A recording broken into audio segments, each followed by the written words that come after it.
Hamas کی بڑی فتح، اسرائیل گھٹنے ٹیکنے پر مجبور، شکست تسلیم کرتے ہوئے تمام شرائط مان لی۔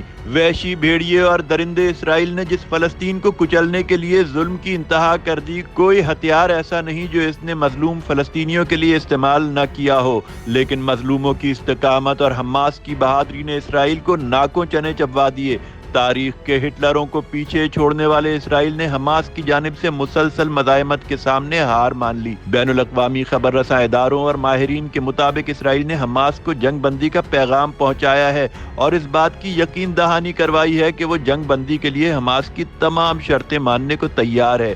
جو حماس کہے گا وہ مانیں گے، لیکن جنگ بندی فوری کی جائے۔ یہ وہ فرعون تھا جو طاقت کے نشے میں چور اپنی فوج اور ہتھیاروں پر گھمنڈ کر رہا تھا، لیکن قدرت نے مظلوموں کو ظالم پر برتری اور سبقت کا وعدہ پورا کیا۔ آج دنیا دیکھ رہی ہے کہ کیسے حماس ایک طاقتور ترین فوج پر بھاری پڑ گئی۔